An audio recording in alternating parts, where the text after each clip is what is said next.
Mesdames et messieurs, bonsoir. Merci de votre fidélité à la télévision nationale. Bienvenue dans cette émission Heure du Bilan.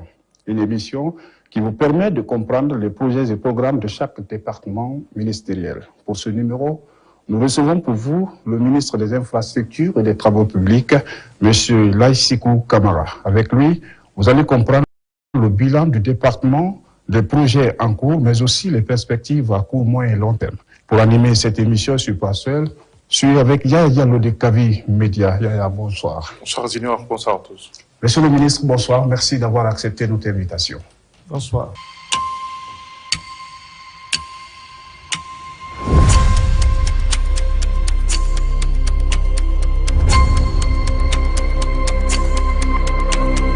Monsieur le ministre des Travaux publics, un département stratégique de développement, dites-nous aujourd'hui quel est le bilan de ce département stratégique, d'abord sur les routes préfectorales.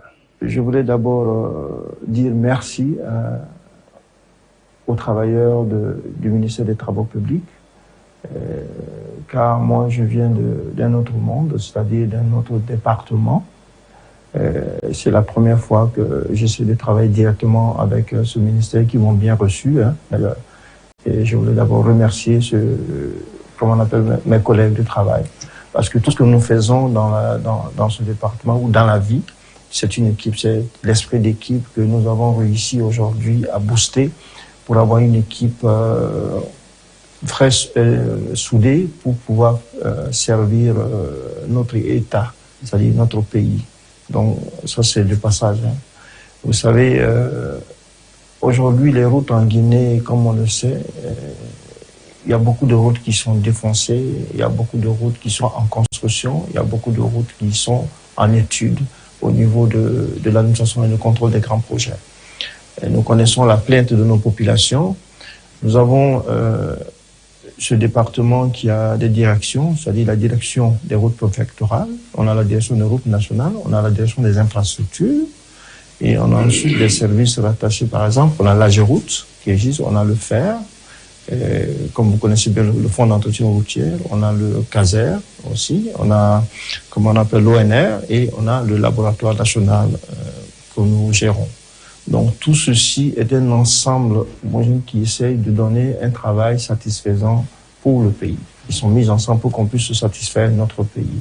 Donc aujourd'hui, la politique de notre ministère aujourd'hui, c'est d'essayer de changer le paradigme qu'on avait dans le temps, parce qu'une route qui est construite, au moins, elle a une durée de vie. Et cette durée de vie, c'est dans de 10 à 15 ans. Mais nous avons observé ces dernières années, les routes qui ont été construites se sont rapidement défoncées. Ça a des explications.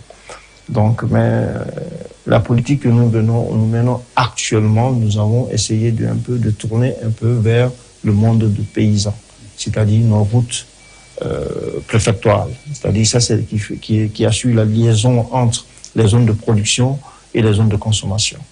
Donc, nous avons mis un accent particulier sur ces zones-là aujourd'hui pour qu'on puisse les désenclaver au fur et à mesure pour permettre à la population paysanne de se déplacer le plus simplement que possible. Donc, en gros, nous avons aujourd'hui ce qui a été déjà fait par mes prédécesseurs, et quand moi-même je suis arrivé, on est autour de plus de 1800 km à peu près de routes préfectorales qui ont été avancées, qui ont été travaillées. On continue parce qu'il y a d'autres lancements que nous sommes en cours de le faire, parce que nous venons de faire un appel d'offres récemment pour les routes préfectorales. Il y a plus de qui prend en compte l'ensemble du pays. Il y a plus de 24-25 lots que nous avons répartis dans le pays. Donc c'est un processus qui est en cours, parce que pour moi, j'ai trouvé que les routes préfectorales sont très, très importantes.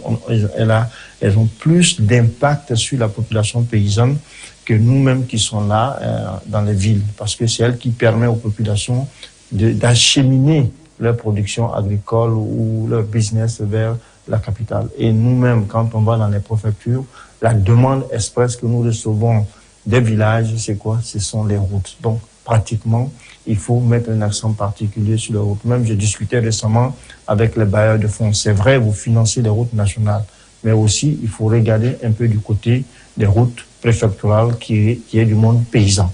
C'est vrai, on a le ministère de l'Agriculture aussi qui a un volet sur les pistes rurales.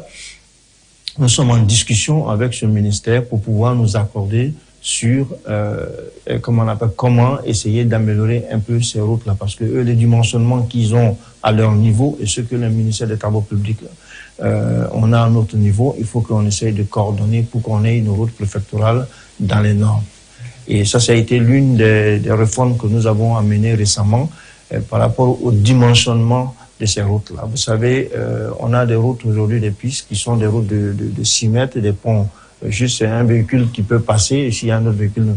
Donc, il faut changer cette façon de faire des choses. C'est-à-dire, il faut se projeter dans 10 à 15 ans. Ces routes-là, aujourd'hui, peuvent changer. Parce qu'on a aujourd'hui des districts qui sont très grands, qui peuvent devenir une préfecture. Et on a aussi des villages aussi qui sont en train de vraiment se développer au fur et à mesure. Donc, il faut essayer de dimensionner les routes pour le futur, non pas pour aujourd'hui, parce qu'aujourd'hui, on veut désenclaver, par exemple, entre 2 villages, on fait une petite piste pour leur permettre de circuler, mais ça, c'est juste là. Ça, c'est trop, voire trop narrow. Donc, on essaye d'avancer rapidement là-dessus pour qu'on ait des routes un peu dimensionnées. On a une norme aujourd'hui qu'on essaie de dimensionner toute notre route. C'est-à-dire, elle peut être route préfectorale, elle peut être transformée demain en route nationale. Donc, aujourd'hui, l'une des particularités du département, nous avons mis un accent très fort sur les routes préfectorales. Vous êtes dans l'anticipation, si je veux comprendre. C'est ça, exactement. Bien. Et les routes nationales, parce que tout récemment, on était du côté de Mamou pour lancer la route Mamou-Labé, et puis Mamou-Farana en cours. Dites-nous sur les routes nationales, qu'est-ce qui est fait, monsieur le ministre? Oui, je dirais beaucoup, on a fait beaucoup de travaux sur les routes nationales. C'est vrai, il reste beaucoup à faire. Il y a des routes qui ont plus d'impact qu'aujourd'hui, parce que quand vous voyez ce que nous avons lancé récemment, l'axe Mamou-Labé, vous savez, ça fait au moins quelques années que cette route-là est vraiment défoncée. Et chaque année, elle se défonce de plus en plus. Donc, elle est devenue très critique par rapport à toute cette région de la moyenne Guinée. Et la route aussi, le Farana, qui fait presque 184 km aussi, est carrément défoncée à partir de Mamou. Donc, c'était urgent pour nous de lancer ces routes-là aujourd'hui pour reprendre sa construction. Mais bon, ces routes-là aujourd'hui, depuis 2 ans, ces projets sont en cours, mais on a réussi quand même à régler tout ce qu'il y avait à régler avant d'aller vraiment lancer les travaux proprement dits. Parce que c'était pas une pose de première pierre que nous sommes allés faire, nous sommes allés lancer effectivement les travaux pour que l'année prochaine, la saison prochaine, qu'au moins les gens puissent circuler pour éviter les coupures de routes. C'est vrai, c'est des routes qui vont être construites dans 24 ou plus 30 mois, mais il faut assurer la fluidité de la route. Mais si les travaux ont démarré, chacun verra que les travaux ont démarré et les gens, ça se voit déjà sur le terrain. Donc, nous allons suivre ce travail-là avec l'administration de contrôle des grands projets qui est déjà impliqué fortement là-dessus, parce que c'est eux qui assurent la maîtrise d'œuvre. Donc, c'est pour s'assurer que ces routes-là sont en pleine construction. Il y a d'autres routes nationales aujourd'hui qui sont aussi en construction, parce que ça, ce sont des projets qui sont déjà lancés. On a plus de 1000 et quelques kilomètres, 1100 kilomètres de route nationale qui est en construction aujourd'hui, qui est vraiment actif. On est en train d'évoluer là-dessus. Il s'agit de la route aujourd'hui de Zérékoré-Yomou, qui est une route aussi de 64 kilomètres qu'on a essayé de lancer, parce que cette route aussi a connu vraiment de fortes dégradations pendant une bonne période. Donc aujourd'hui, les travaux ont démarré, bien que nous restons en discussion avec l'entreprise. Nous avons pratiquement la route aujourd'hui de Boké-Gawal, qui va démarrer bientôt aussi.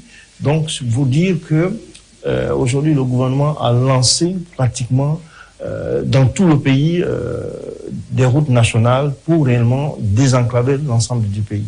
Donc aujourd'hui, les routes nationales, le portefeuille se porte très bien et on a des dizaines de projets de routes nationales aujourd'hui qui sont en cours. D'ici fin 2026, on verra beaucoup de routes nationales où la circulation, on aura plusieurs options. C'est-à-dire aujourd'hui, si je veux aller à Farana, je peux aller jusqu'à Dabola et puis ensuite Farana-Dabola, j'emprunte cette route qui va bientôt être lancée aussi, qui est en construction avec une entreprise espagnole qui va la construire. Donc ça veut dire on aura le choix de partir là où on veut, là où on se trouve. Donc ça, c'est une politique aujourd'hui qui a été mise en place par le gouvernement. Alors, monsieur le ministre, vous parlez de construction ou de reconstruction, on fait un peu d'amalgame, mais quand la route est très dégradée, est-ce que c'est l'entretien ou la reconstruction avec un nouveau tracé? Parce qu'on a comme l'impression que chaque année, c'est la reprise perpétuelle de l'entretien, mais chaque année, c'est dégradé. Vous savez, une route, l'entretien, c'est quoi? Il y a les différents types d'entretien. Moi, j'ai fait de la maintenance. Nous avons les différents types de maintenance que nous faisons sur les équipements, sur les routes. Il y a des entretiens mineurs qu'on peut faire, mais à l'époque, il y avait des brigades qui existaient en Guinée, et qui a été d'ailleurs arrêtée à un certain moment, comment on appelle, c'était dans les années 86-7 ou 8, je peux dire, où on a fermé les TP. Ok, ces TP-là étaient pratiquement dans chaque région. Donc, ils avaient comment on appelle, pour objectif, réellement, de faire cet entretien mineur, avant qu'on en arrive, je peux dire, des nids de poules, ils peuvent, comment on appelle, corriger ça le plus rapidement que possible, jusqu'à ce qu'on évite pour que la route soit défoncée. Parce qu'une route, il faut se dire, si elle est bien construite, on peut aller jusqu'à 15 ans, 20 ans avant qu'on commence réellement à avoir une certaine dégradation.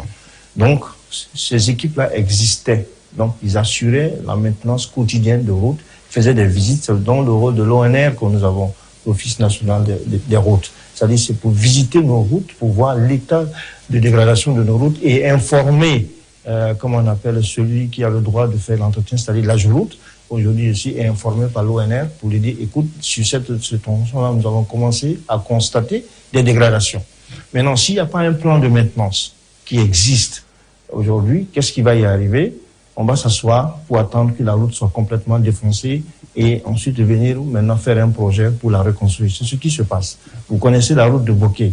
Okay? La route de Bokeh, tout le monde ici, Bokeh aujourd'hui, c'était devenu un aller-retour. Je pouvais aller faire ce que j'ai à faire à Bokeh, revenir rapidement sur Conakry, mais à un moment arrivé, vous ne pouvez plus aller de l'avant. Donc ça veut dire quoi? On a laissé faire. On n'a pas eu d'entretien, on a laissé cette route se défoncer. Et aujourd'hui, on va payer plus d'argent pour la reconstruire. Parce qu'il y a un moment d'entretien, mais quand ça dépasse l'entretien, on va en reconstruction. C'est comme la route de l'Abbé. La route de l'Abbé, Mamou-l'Abbé, ça te faisait 2 heures. Okay? Moi, quand je travaillais sur le projet à l'Abbé, j'allais à Mamou. Des fois, je peux dormir à Mamou comme je peux dormir à l'Abbé. Parce que pour moi, aller à l'Abbé, c'était 2 heures. À l'époque, la route, au moins, était circulable. Mais on a commencé à voir des dégradations partielles de la route, mais rien n'a été fait pour corriger. Donc, le projet a commencé pour dire, oui, on va réparer ou on va entretenir. À un moment, on s'est rendu compte que oui, ce n'est plus de la réparation, il faut aller en construction. Mais c'est bien aussi, c'est bien souvent, parce qu'aujourd'hui, on arrive à reprendre le tracé de cette route. D'accord. Ok? Le tracé, à redimensionner cette route. Ça peut éliminer quelques virages. Bien sûr, c'est l'objectif. Quand on dit reconstruction, ça veut dire que vous reprenez l'étude. Parce que ces routes-là ont été construites à des moments bien précis. Nous, aujourd'hui, nous sommes en 2025. On a d'autres moyens aujourd'hui de changer carrément le tracé. Et c'est ce qui est fait. Il faut faire une étude aujourd'hui solide, c'est ce qui a été fait, pour permettre à cette route aujourd'hui de récupérer beaucoup de virages qu'on a sur cette route. Parce qu'il faut savoir, quand tu voyages souvent, les virages qu'on a, c'est un peu dangereux. Donc, on essaie quand même d'éviter et de récupérer avec le nouveau tracé. Ça sont des tracés depuis longtemps, depuis le temps colonial. Donc, maintenant, le nouveau tracé qu'on aura, c'est vrai, ça va utiliser le tracé initial, mais il va y avoir beaucoup de... Quand vous voyez, par exemple, à Boulouel, le col de Boulouel, là-bas, ça va être corrigé parce que beaucoup de gros camions, quand ils arrivent là, ils ont des difficultés à passer. Donc, ça va être reconstruit. C'est la même chose pour la route de Farana. Nous ferons le même travail sur la route de Farana. Donc, justement, au niveau de Farana, il n'y aura pas une reconstruction, mais plutôt une construction. Comme c'est le cas de... Non, il y a la reconstruction parce qu'elle a été déjà construite. Donc, on l'a reconstruit. Complètement défoncée, c'est un bourbier, monsieur le ministre. Non, ça, je parle de construction et reconstruction. Oui. Très bien. C'est-à-dire, elle a été déjà construite. On va la reconstruire parce qu'elle a été déjà construite en apportant des modifications techniques. D'accord. Voilà. Très bien. Alors, monsieur le ministre, autre bilan de votre département, c'est la voirie urbaine. Car quand même, il faut féliciter le ministère parce que tout Conakry est en chantier, mais aussi les villes de l'intérieur du pays. Dites-nous à date, qu'est-ce qu'on peut retenir comme bilan dans le domaine de la voirie urbaine? Non, vous savez, il y a des actes, quand tu poses, c'est elle qui parle. Les actes posés, c'est ce qui parle. Et vous savez, quand vous avez des visionnaires, vous avez un visionnaire qui vous dit, voilà ce que moi je veux. Et il arrive à vous dire ce qu'il veut et que vous vous inscrivez dans ça, vous arrivez à faire de belles choses. Donc, nous répondons à une vision claire et nette. Conakry, elle n'est plus Conakry. Aujourd'hui, je peux prendre des voies de dégagement pour aller jusqu'à Anta sans passer par l'autoroute ou la route de Prince.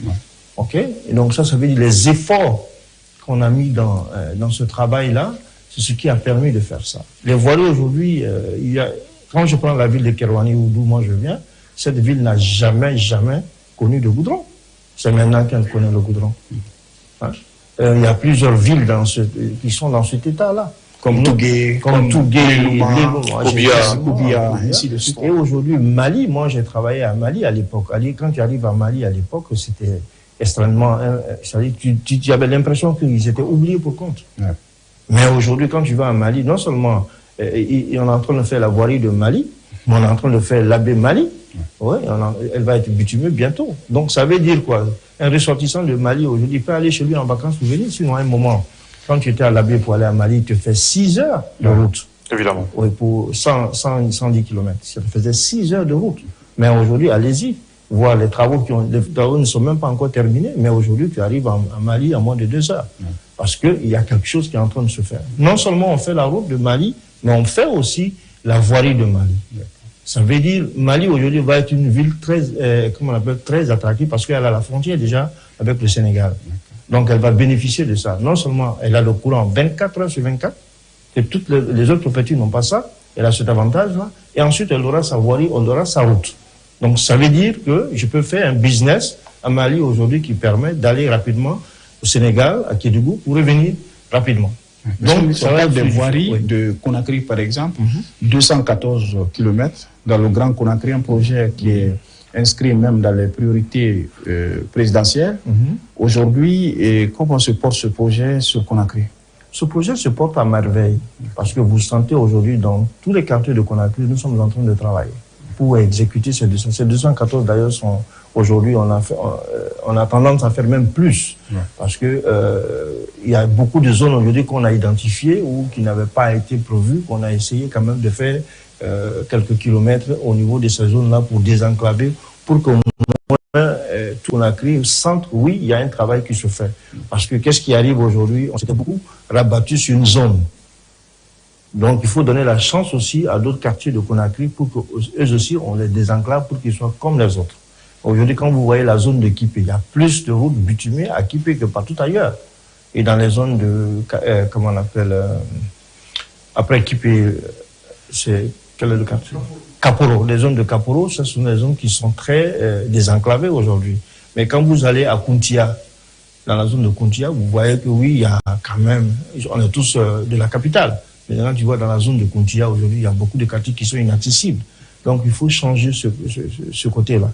On essaye de changer pour qu'on aille aussi dans ces quartiers pour au moins les désenclaver. C'est pourquoi la voirie, en fait, c'est un processus continuel. On n'en finira pas. Oui. Alors, Monsieur le ministre, c'est vrai qu'on a plus de 240 km qui sont réalisés en termes de voiries urbaines à Conakry, ce qui a fondamentalement désengorgé la ville de Conakry. Mais une question reste lancinante, c'est la qualité et l'étroitesse de ces différentes voiries-là. Qu'est-ce qui est en train d'être fait pour que la qualité soit là, mais aussi des routes beaucoup plus larges et longues pour pouvoir permettre justement la circulation très fluide? Parce que toujours on parle de standard CEDEAO, alors que l'agglomération et puis la population augmente, le trafic augmente. Le standard CEDEAO, c'est une référence. D'accord. La CEDEAO n'impose pas de normes à quelqu'un, te donne une référence. Voilà la référence.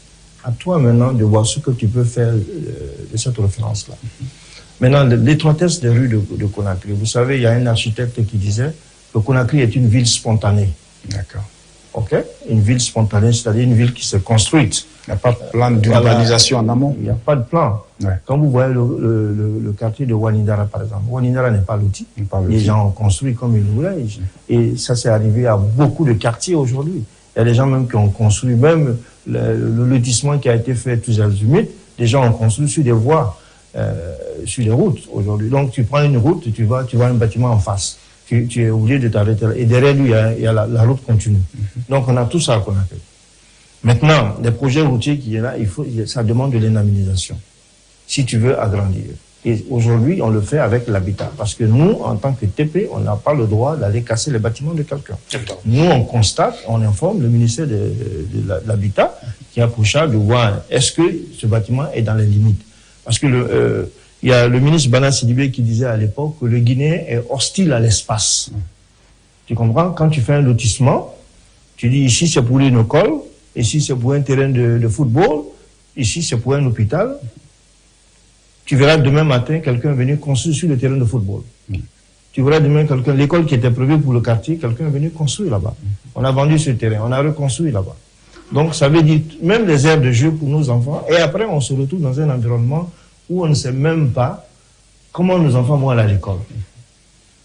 Où je viens, tu vois quelqu'un qui vient construire une belle villa dans un quartier, il n'a même pas d'accès. Parce que chacun a construit en évitant que oui, nous allons construire, mais comment nous allons avoir accès à nos bâtiments ou à nos logements? Donc c'est parce que l'urbanisation est incontrôlée. Donc nous, aujourd'hui, quand on fait ces trucs, la construction des voiries, aujourd'hui, c'est ce problème que nous rencontrons. Donc l'entreprise qui a le contrat de réaliser la voirie, il n'a pas l'indemnisation dans son portefeuille. Il ne peut pas casser. Et aujourd'hui, l'État qui doit nous dire, il dit, bon voilà, nous voulons une route de 10 mètres ici, ou nous voulons une route de 6 mètres. D'accord?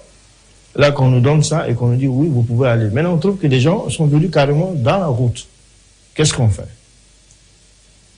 Voilà, c'est ce qui explique un peu aujourd'hui, donc c'est un blocus pour vous. L'étroitesse de certaines rues de Conakry. Oui, parce que dans vos innovations, vous êtes passé de 3,50 à 4 mètres de largeur pour les... Oui, ça c'est une innovation, mais dans les quartiers, par exemple, où il y a l'occupation anarchique des voiries, comment vous faites? Parce qu'il y a cette une commission innovation, nationale ce d'indemnisation. changement de... Vous savez, quand tu prends la route Koya-Mahmoud-Dabola, aujourd'hui le trafic est là-dessus, les accidents qui sont là-dessus. Quand tu regardes cette route, elle est tellement étroite que tu dis, mais est-ce que ça valait la peine? C'est vrai, aujourd'hui, on peut circuler, on peut aller aujourd'hui là où on veut le plus rapidement que possible, avec tous les risques que nous menons. Et cette route-là, elle est très étroite. D'accord? À ma prise de service, j'ai discuté avec les techniciens. Est-ce qu'il y a une possibilité de changer cela pour les prochains projets? Pourquoi pas? Moi, j'aurais aimé, parce que la route, on a 3,5 m des deux côtés, plus les accotements qui sont à 1,50 m. Je dis, mais pourquoi on ne prendrait pas les 0,5 pour mettre sur la surface circulaire et avoir 1 mètre comme accotement? D'abord, les techniciens, ils l'ont validé. Ensuite, on a appelé les entreprises. Ils sont venus, ils disent, oui, c'est une bonne idée. Ça peut vraiment faire une grande route. J'ai dit, pourquoi on va avec ça? C'est-à-dire, on essaye d'élargir nos routes. Et vous allez voir la T2 que nous venons de faire récemment, avec le concours de la Géroute, vous avez vu ce qui a été fait. On a juste pris les accotements et ça donnait l'air d'une grande route. Et ça existait, on n'a pas inventé, on n'a rien cassé, mais juste on a essayé de redimensionner les accotements qui sont là, on a ajouté sur la surface circulable et ça nous a donné une belle route. Ça veut dire c'est possible qu'on agrandisse nos routes. Donc c'est ce qu'on a prouvé. Et ça, ce travail-là, on va la reprendre sur les autres, comment on appelle, transversales. Bien. Monsieur le ministre, dans le cadre de la construction justement de ces routes-là, ça s'est fait de deux façons principalement, à travers le bitume mais aussi le béton. Dites-nous quelle est votre appréciation sur ces deux façons de faire. Le béton en soi n'est pas mauvais. Bien que je ne suis pas un adepte, mais en soi, il n'est pas mauvais. Mais le seul problème qu'on a, c'est dans le cadre du contrôle du béton. Aujourd'hui, quand on a commencé à faire les routes en béton, toutes les PME, les petites entreprises, chacun a acheté une bétonnière. OK? Oui. Et chacun a commencé à avoir des contrats de voirie pour commencer à couler le béton. Mais qui est-ce qui contrôle la qualité de ce béton? Normalement, s'il y a le contrôle, aujourd'hui, une bétonnière, quel que soit le problème, tu n'as pas la qualité que tu veux. Il faut qu'il y ait d'abord celui qui te fait ta composition du béton, il faut la valider. Est-ce que ces entreprises ont le temps de valider ça? C'est la même chose pour nos routes, même le goudron. La qualité du goudron, il faut qu'on ait la possibilité de valider la qualité du goudron. Donc, aujourd'hui, il ne s'agit pas de mettre le goudron ou le béton, c'est le contrôle de la qualité qui est le plus important. Alors, monsieur le ministre, autre bilan de votre département, c'est au niveau des infrastructures. Là-bas, plusieurs ouvrages sont vers la fin des travaux. Je veux parler du projet de 5 ponts. Et aussi, tout récemment, on a fait l'inauguration de Bambeto, la pose de la première pierre du pont de Farana. Et puis à Boké, la déviation, il y a plusieurs ponts. Le pont de Sankarani attend pour l'inauguration.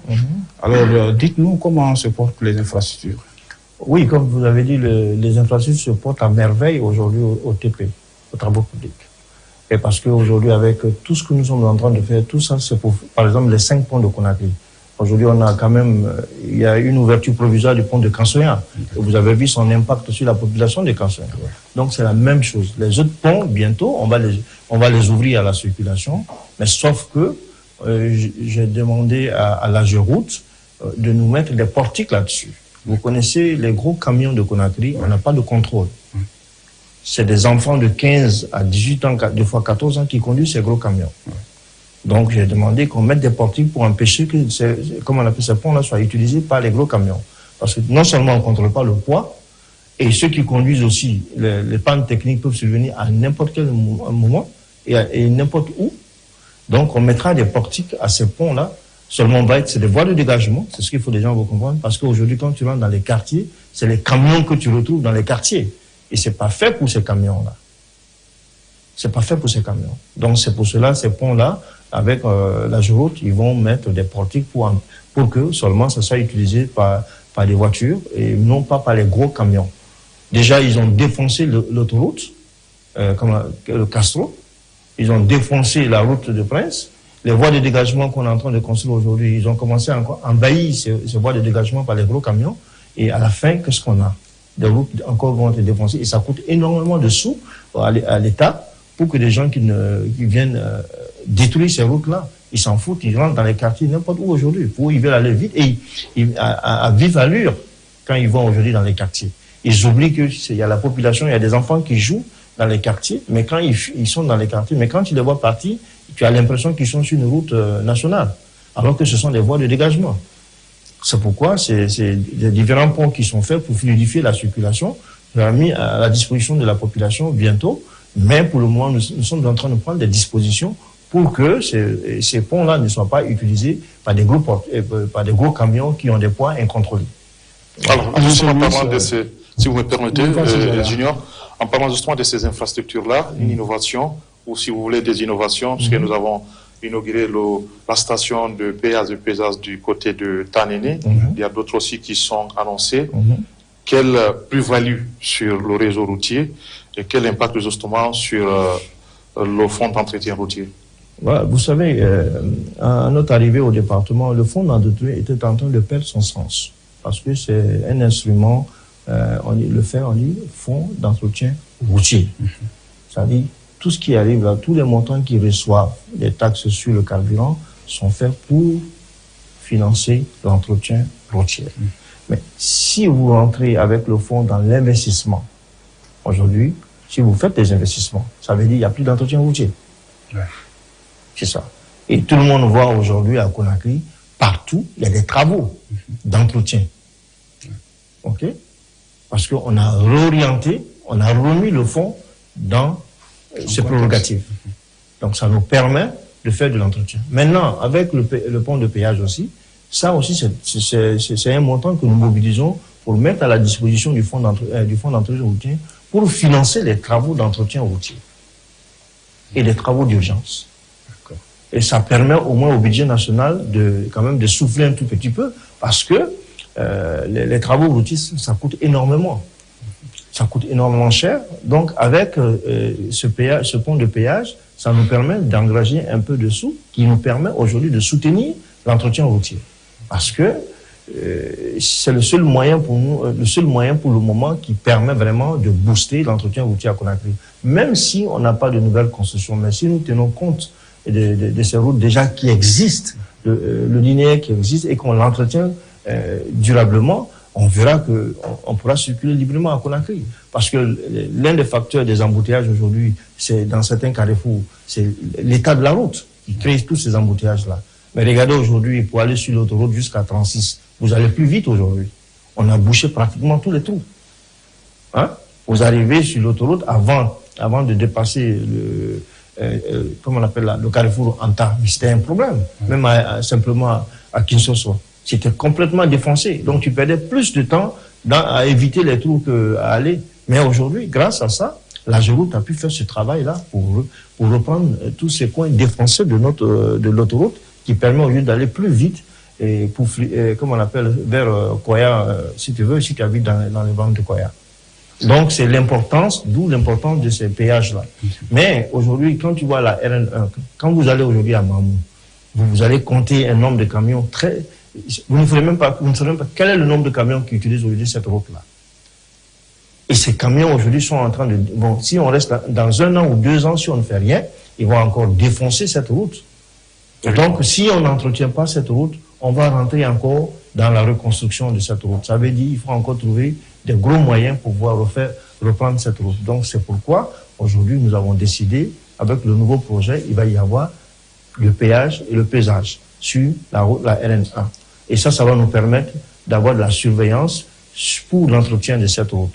Bien que nous rentrons dans une nouvelle ère de la Guinée où le programme Simandou finance 2900 km d'autoroutes. Donc nous allons construire des autoroutes, c'est-à-dire le Guinéen aura le choix de prendre la route nationale ou de prendre l'autoroute pour aller plus vite. Monsieur le ministre, ça fait partie des perspectives. Yes. Et vous n'êtes pas quand même sans savoir que vous avez trouvé sur votre table plusieurs projets, notamment l'échangeur de Hamdallah, mais aussi la route en 2x2 voies entre Hamdallah pour sortir son Phonéa et l'échangeur de Posa ou d'Anko 5. Comment se portent ces projets? Est-ce qu'aujourd'hui il y a une étude qui est faite, n'est-ce pas, pour réaliser ces projets dans un bref délai?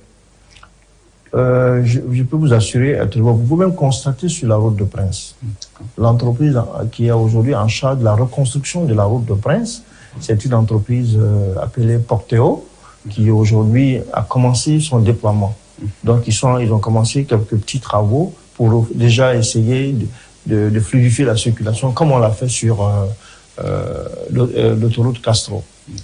Donc, ces projets se portent bien parce que c'est en cours. Déjà, nous sommes en discussion avec l'entreprise sur l'étude. Une fois que les études seront validées, ils vont lancer les travaux proprement dits.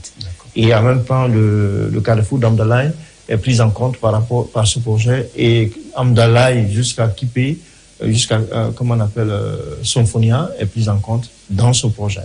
Donc, c'est le même projet qui va faire la 2x2 Amdalaï jusqu'à Kaporo. Et c'est le même projet qui va encore remodéliser l'autoroute, la route de Prince. Vous savez, je le disais tantôt, que quand vous avez la chance d'avoir un visionnaire, quelqu'un vraiment qui voit très loin, aujourd'hui nous reconstruisons la route, le Prince. Et vous allez aimer, quand on va vous présenter le schéma, vous allez aimer le schéma parce que ça permet aux gens d'avoir des voies express sur la route Le Prince. Et nous faisons encore la même chose sur Castro.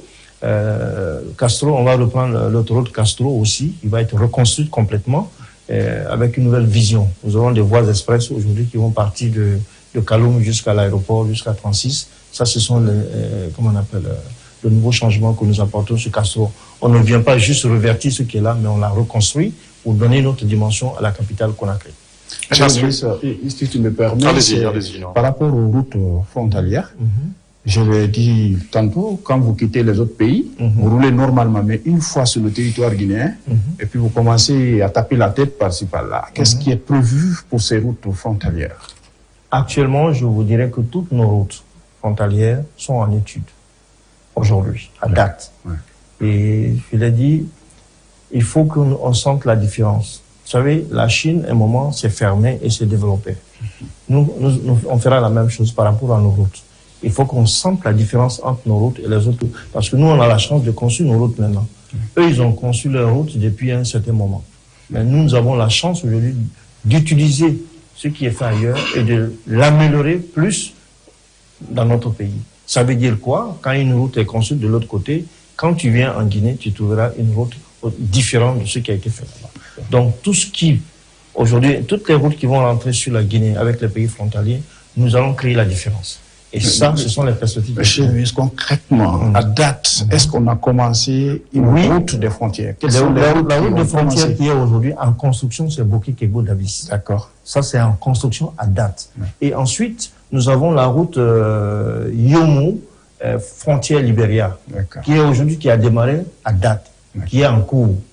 Ensuite, Mandiana-Nyantanina, ça c'est pour aller au Mali. Et elle est d'ailleurs plus courte encore.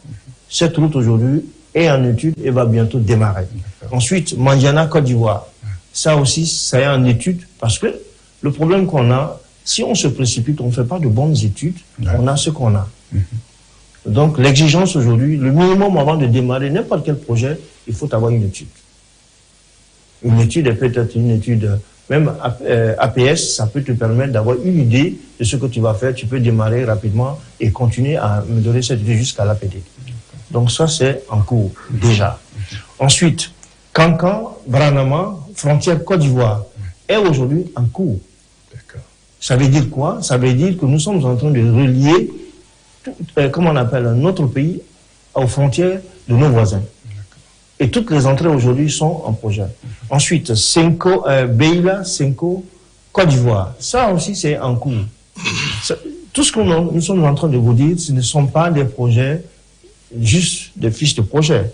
Mais ce sont des projets. L'Abbé Mali vers la frontière du Sénégal. L'Abbé Mali, frontière Sénégal, Kédougou, est en cours de construction maintenant. D'accord. Voilà. Donc, ça, ce sont des trucs qui sont réels. Hein? C'est pas des trucs qu'on dit non, c'est des projets dans les bureaux. Non, c'est pas dans les bureaux. Ça, ce sont des projets qui sont en cours. Très bien. Monsieur le ministre, un aspect très fondamental se pose. Ouais. C'est le respect des délais contractuels. Alors, qu'est-ce que vous faites pour pouvoir justement amener aux différentes entreprises contractantes de respecter leur cahier de charges?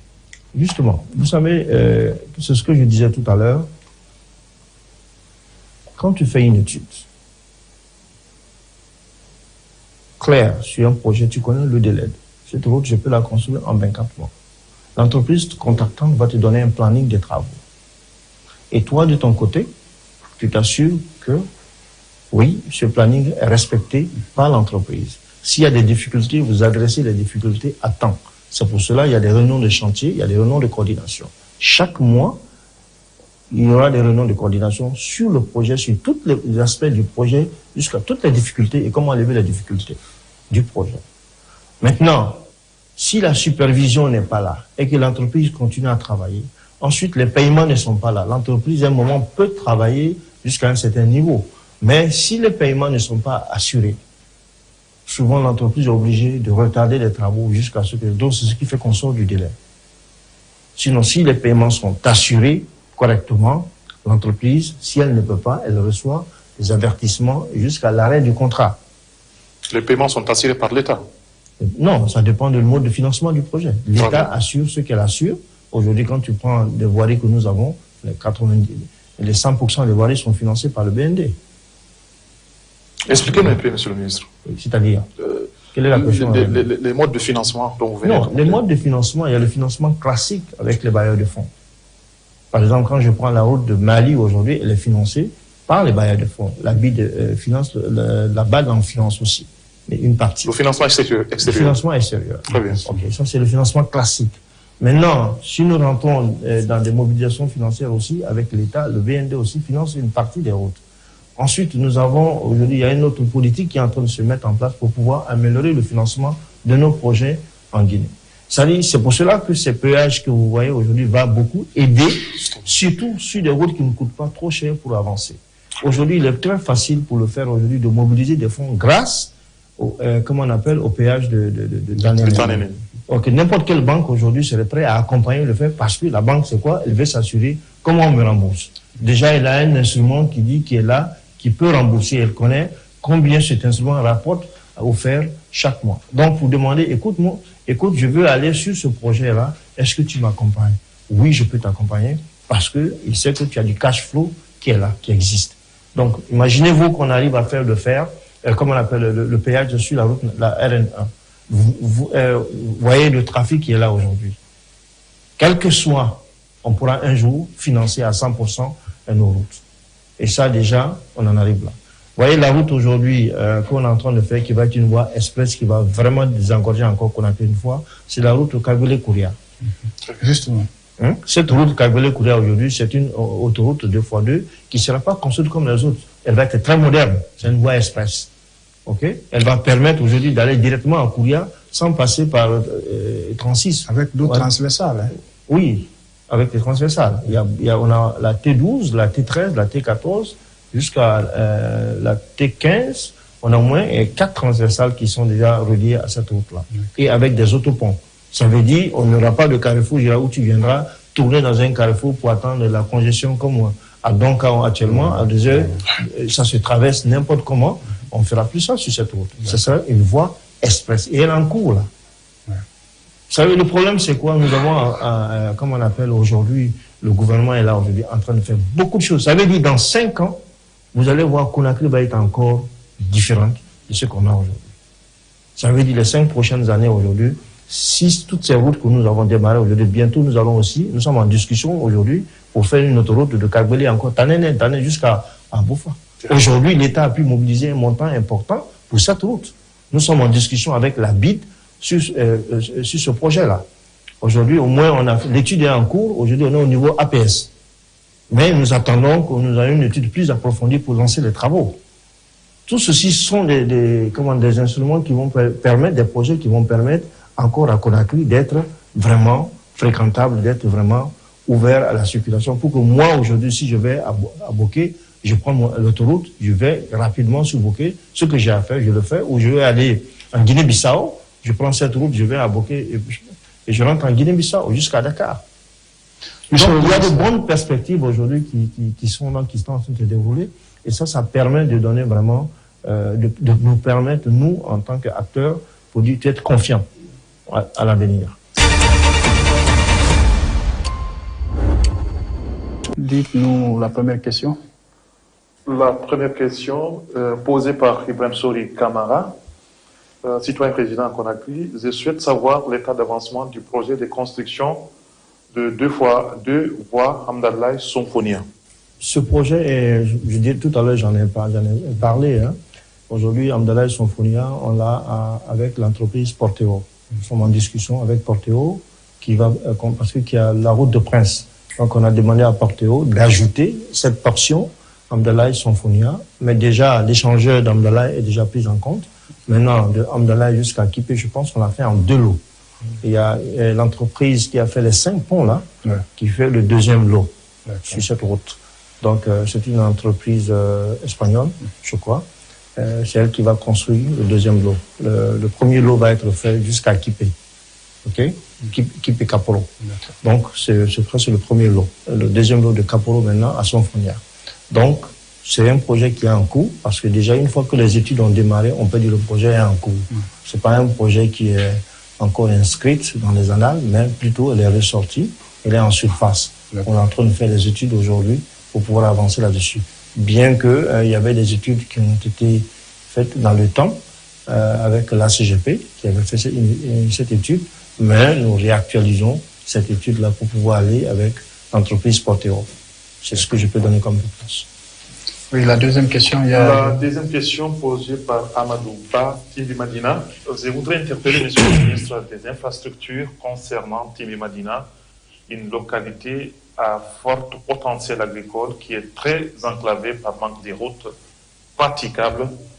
Question, quels sont vos projets en matière de routes pour cette localité qui fournit à la Guinée une bonne partie des pommes de terre? Monsieur le ministre. J'ai été à Timbi Madina. Je connais bien la localité. Aujourd'hui, on a commencé par ce débat-là par les routes préfectorales. Et les routes préfectorales, bien sûr. Nous avons mis un accent particulier sur les routes préfectorales. Et dans certaines zones, aujourd'hui, on est en construction de la route Mamou-Labé, qui est en construction. Donc, les routes préfectorales, aujourd'hui, c'est une priorité, surtout les zones agricoles. Donc, Timbi Madina est en cours aujourd'hui, parce que nous allons lancer des appels d'offres maintenant pour essayer de faire tout ce qui est route préfectorale, surtout des zones à potentiellement agricole. Donc ça, ce n'est pas une inquiétude. Cette année, d'ici le début de l'année, des travaux de cette route-là vont démarrer. Parce qu'il est important de voir, parce qu'à un moment, la pomme de terre de Timbi Madina pourrissait. Okay. Après la récolte, ils avaient du mal à évacuer leur récolte. Donc c'était une situation avec le ministère de l'Agriculture qui peinait beaucoup tous les Guinéens. Que tu sois de là-bas ou pas, ça peinait tout le monde que les gens produisent de grandes quantités de pommes de terre, alors que nous importons de la pomme de terre Et si nous avons sur place ici, ça peut aider même toute la population guinéenne. Donc c'est pourquoi ces zones agricoles sont une priorité pour nous aujourd'hui. Donc ces projets-là sont des projets vraiment qui sont pris à cœur par le département. Ibrahim Sori Soiré. Ibrahim Sori Soiré est dans la préfecture de Mali. Ma question, c'est au sujet de la route Labé-Mali, concernant précisément le lot numéro 3, Yemberen-Mali, centre, qui tarde à démarrer alors que les 2 premiers sont en cours d'exécution. Question, quelle est la cause de ces retards, Monsieur le ministre, et pourquoi jusqu'à date, il n'y a aucune entreprise sur le terrain à l'image des 2 premiers lots, Monsieur le ministre? Ça, c'est une question fondamentale. C'est pour cela que tout ce que nous faisons, il faut se dire qu'on vous regarde. Dans le processus de passation des marchés, il y a eu des problèmes sur le lot numéro 3. Donc aujourd'hui, il y a un cours de traitement par la commission éthique de la BID. Aujourd'hui, c'est quand la commission éthique va se prononcer sur le mode de passation que le marché va être octroyé à quelqu'un. Donc c'est ce qui est. Mais selon les dernières informations que j'ai reçues de la BID, ils ont presque terminé ce travail. Parce qu'il y a eu des entreprises qui ont porté plainte par rapport à la passation du marché. Donc, il a fallu que la commission éthique se prononce dessus de la BID, se prononce dessus parce que c'est la BID qui finance le 3e lot. Donc, elle a demandé toutes les informations concernant la passation des marchés. Donc, elle a réévalué, selon elle. Elle va faire un traitement spécifique par rapport à ce dossier et ensuite octroyer le marché à celui qui le mérite. Donc, ça, ce sont des questions qui sont importantes pour nous, pour dire que oui, c'est pas parce qu'on est en passation, mais d'autres entreprises, ils peuvent contester le mode d'attribution du marché, de ce qui s'est passé dans ce contrat-là. Et c'est légal. Et c'est légal. Monsieur le ministre, une dernière question sur l'indemnisation, parce que le problème est central et ça cause beaucoup de retard sur certains projets routiers. Alors aujourd'hui, qu'est-ce qu'il faut? Oui, la question d'indemnisation est une question fondamentale. Parce que pas seulement les projets routiers, mais l'ensemble des projets du pays, ça impacte. Aujourd'hui, donc la nouvelle donne que nous développons aujourd'hui, c'est d'essayer de mettre des fonds dans des projets pour que vraiment les entreprises qui sont en cours essayent d'assurer l'indemnisation des populations impactées par le projet. Parce qu'aujourd'hui, on a des projets aujourd'hui qui ont retardé à cause de l'indemnisation. Vous avez vu la route Kagbele-Kouria.